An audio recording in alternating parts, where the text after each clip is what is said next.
Hi, I'm Dr. Fergal Armstrong. I've heard this hundreds of times in my practice. I know I need to stop. I want to stop, so why can't I? Here's the uncomfortable truth. Wanting to stop and being able to stop are not the same thing. Today, we're going to understand why, and why this struggle doesn't mean that you lack motivation or willpower. It means your brain is doing exactly what addiction has trained it to do. Let me explain what happens inside the brain when someone desperately wants to quit but finds themselves using again. You have two competing systems at war with each other. First, there's the limbic system, your brain's ancient survival machinery. This includes structures like the amygdala and the nucleus accumbens. This system operates automatically below conscious awareness. It's fast, it's powerful, and evolutionarily designed to keep you alive by driving you towards rewards and away from threats. Then there's the prefrontal cortex, your executive control system. This is where intention, planning, and rational decision-making happen. It's slower, requires effort, and is the part of you that says, I know this is a bad idea, I'm going to stop. In addiction, the limbic system has been massively strengthened through repeated dopamine surges. It's learned that the substance equals survival level importance. Meanwhile, the prefrontal cortex has been weakened, both structurally and functionally. So when someone encounters a trigger, a stressful day, a familiar location, even a subtle emotional state, the limbic system screams go with the urgency of fight or flight. The prefrontal cortex tries to say stop, but it's like trying to whisper over a siren. This isn't a character flaw, it's a neurobiological imbalance created by the addiction itself. Three specific mechanisms drive continued use despite genuine desire to stop. Let's break them down. First, cravings. Research shows that more than 85% of people in recovery experience intense cravings in their first year. These aren't just mild desires, they're intense, intrusive urges that can consume all your attention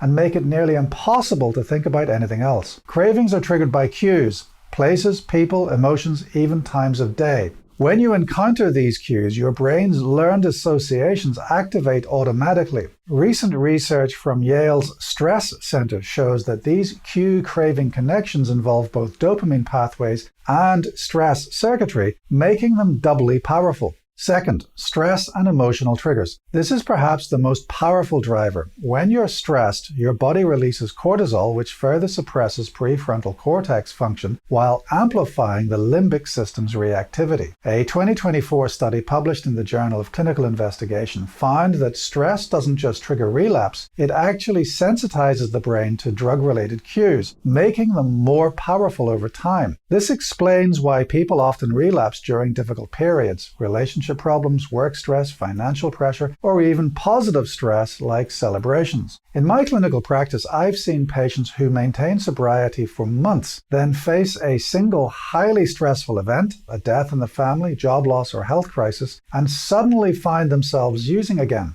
It's not weakness, it's the stress system overriding an already compromised control system. Third, habit loops. The basal ganglia, the brain region that governs habits, creates automatic behavior patterns. Cue, routine, reward. These loops become so deeply ingrained that they bypass conscious decision-making entirely. You might find yourself halfway through the familiar routine before you even consciously realize what you're doing. This is why changing your environment and routine is so crucial in recovery. You're literally disrupting the physical pathways that trigger automatic behavior. This is perhaps the most frustrating aspect for people in recovery. You can fully understand the problem and still struggle to control the behavior. Here's why. Knowledge and insight are mediated by the prefrontal cortex, the very system that's impaired in addiction. When you're calm, well-rested, and not triggered, you can access that knowledge. You can plan, set intentions, and feel genuinely committed to recovery. But under stress, when encountering cues, or when experiencing strong emotions, prefrontal function diminishes even further. The knowledge is still there, but your ability to access and act on it is severely compromised. It's like knowing how to swim, but finding yourself paralyzed when you hit the water. This is why comprehensive treatment is essential. Cognitive behavioral therapy helps retrain automatic responses. Mindfulness-based approaches can improve your ability to observe cravings without acting on them. Stress management techniques strengthen your resilience. Medication-assisted treatment can reduce cravings and stabilize mood. And critically, relapse doesn't mean failure.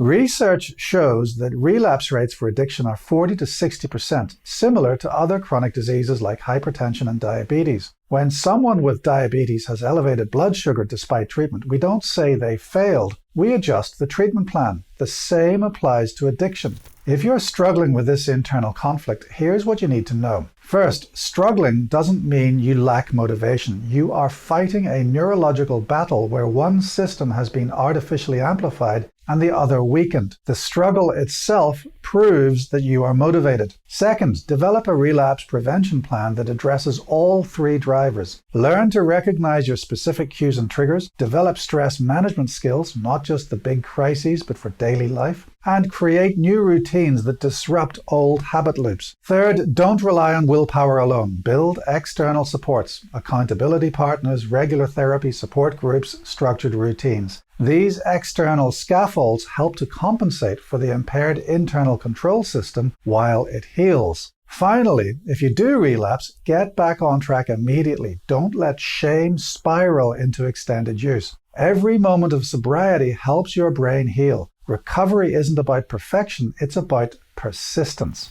Wanting to stop isn't enough, but it's essential. It's the foundation. Understanding why control is so difficult removes shame and illuminates the path to effective treatment. You're not fighting yourself, you're fighting a brain disorder that can be overcome with the right support. If you find this helpful, subscribe to MedHeads. I'm Dr. Fergal Armstrong, and stay well.